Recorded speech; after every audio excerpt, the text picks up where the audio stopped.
YouTube and welcome to a Who review. I am Davros and I am a Whovian, and today I review Doctor Who, Terror of the Zygons.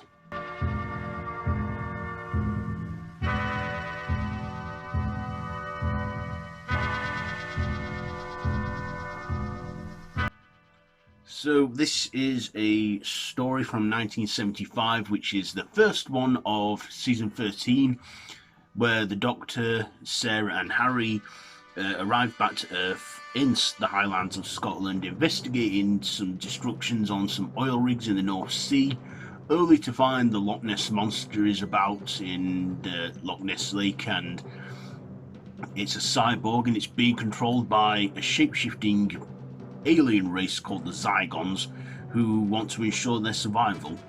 So that's the essential story there. So let's get on to my likes and dislikes. So what did I like? Well, I like Tom Baker playing the Doctor and Elisabeth Sladen playing Sarah Jane. And also Ian Marter playing Harry Sullivan. This was his final outing with the Doctor, because at the end of the serial he decided to stay with U.N.I.T. So this was his like swan song, before he left the show. And he did a good final performance. I also like the Zygons. Now, looking at this is the only time they ever appeared in the classic run of the show. Of course, the modern generation will probably know them from being in The Day of the Doctor, the 50th anniversary special, and the Series 9 two-parter, the Zygon Invasion and the Zygon Inversion. So they've appeared about 3 times in total in the show, yet they're remembered fondly. So yeah, the Zygons, very underrated creatures, but they obviously have made their return in the modern era with better makeup and prosthetics, even though the prosthetics on this one still look good. But I like the practical stuff they did on that. I also thought Nick Courtney as the Brigadier was good. As when John Pertwee's Doctor got his freedom back, he then became part-time in the show. But I thought this story was good with the story and the monsters. Now for some dislikes and some negatives.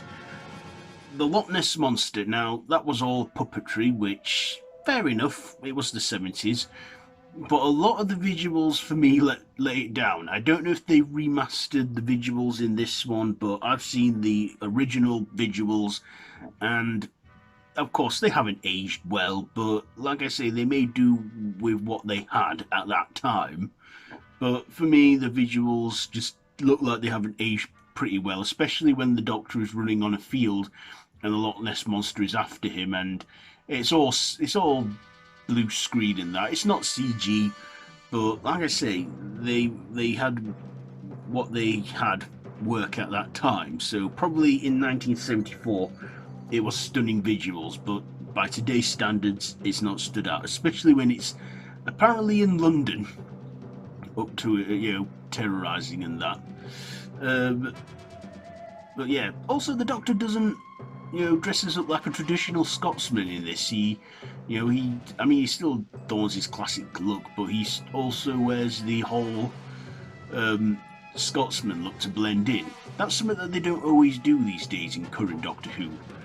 Wear clothes, and wear the clothes that they blend into, they tend to stick to the same outfit. But every now and then they'll change. But that's what also happened with Doctor Who, though. But yeah, it was good to see. I guess Tom Baker was happy to wear a different costume for once instead of the one he was wearing throughout his first season of the show.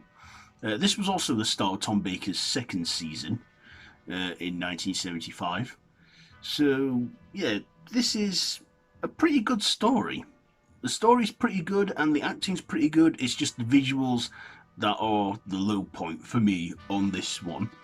But other than that, it's a pretty decent story, Terror of the Zygons, and yeah, will they come back in the revived era? Well, who knows? It's never too late to do that. So, ratings now.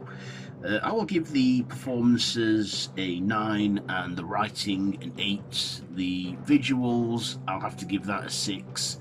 And the my personal, I'll give it a 9. So there's my Who review for this week. So have you seen this one?